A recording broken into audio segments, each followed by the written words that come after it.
निम्रता सां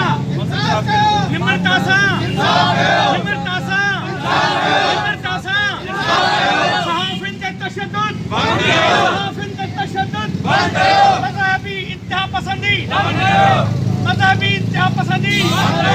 मज़हबी इंतिहा पसंदी निम्रता खे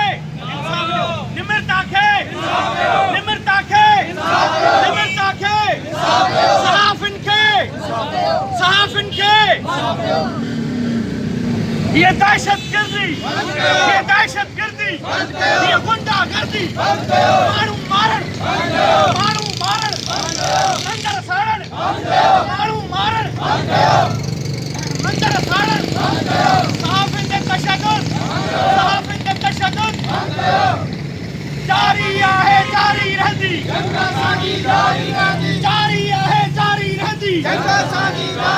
डॉक्टर निम्रता सां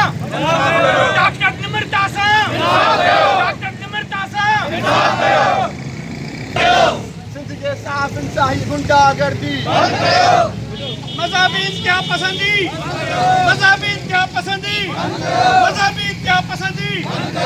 जारी आहे जारी रहंदी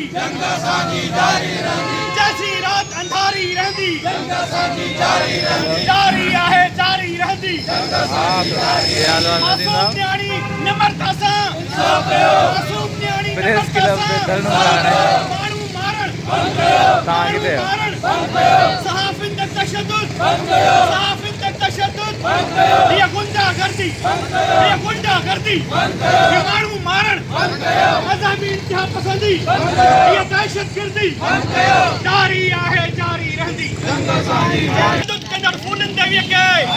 जारी आहे जारी रहंदी जैसी रात अंधारी रहंदी हिते कोस अञा बि जारी आहे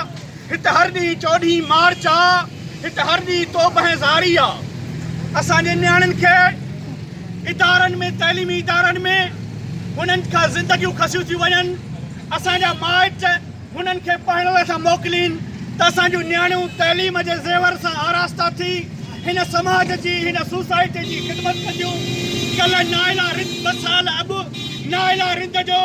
लाश सिंध यूनिवर्सिटी मां खयो वियो अॼु असांजी नियाणी निम्रता जो लाश चांडका जे मेडिकल कॉलेज मां यूनिवर्सिटी मां खयो आहे ऐं VC तरफ़ां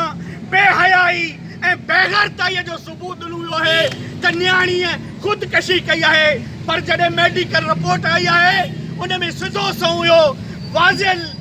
चयो वियो आहे त मां नियाणीअ खे पहिरीं घुटो ॾेई क़तल करे पोइ हिन जो लाश टंगियो वियो आहे ऐं उन खां अलावा मज़हबी इंतिहा पसंदी जी हद आहे जो घोटकीअ में हिकिड़ो लूसी टके जो छोरो जंहिं कूड़ो इल्ज़ाम हणी जंहिं ज़िंदगी अर्पे ॾिनी हिते जे धरतीअ खे हिते जे वतन खे उन उस्ताद जंहिं ख़िदमत खे करणु चाही बचनि जी हिननि माण्हुनि जी उन ते इल्ज़ाम हई ऐं शिर पसंदनि सॼी सिंध खे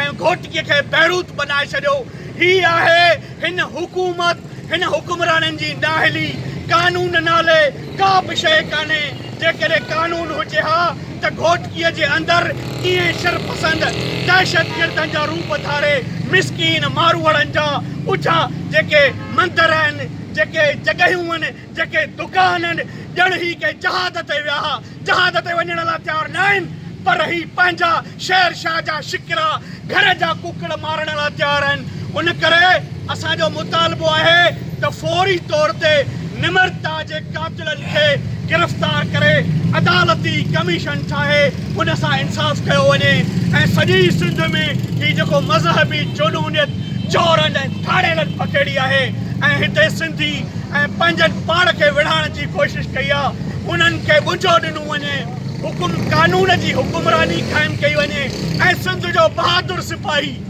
रमेश जंहिं उन फूलन देवीअ खां क़तल नियाणीअ जे क़तल जी जॾहिं वज़ाहत घुरी त उनखे चमाट वहाए कढी सहाफ़ी हक़ ऐं सच जो आवाज़ आहिनि जिन सिंध जो केस जिन मज़लूमनि जो केस प्रेस क्लबुनि ते रोडनि ते रस्तनि ते जेके असां जहिड़ा अवाम जे हक़ लाइ बीहंदा उन्हनि जो केस हिननि हुकुमराननि खे पहुचाइण लाइ कोशिशि कई आहे पर उन सहाफ़ियुनि ते तशदुद हाणे ही सितम की न सहबो बगावत कबी ऐं सितम करना बर्पा क़यामत कबी सॼी सिंध सरापा एहतजाज आहे ऐं असांजो मुतालबो आहे त फौरी तौर ते अदालती कमीशन क़ाइमु करे निमरता जे केस जी इंक्वायरी कई वञे घोटकीअ जे अंदरि दहशतगिर्दी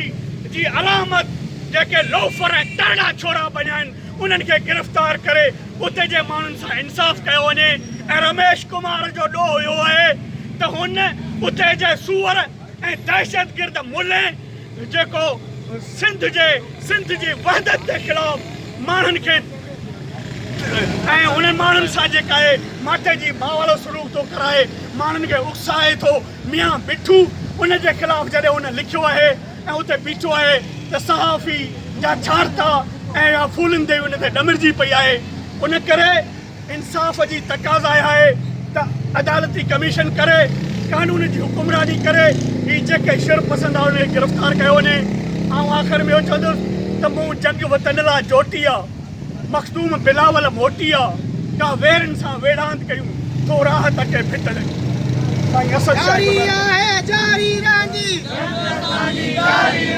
जारी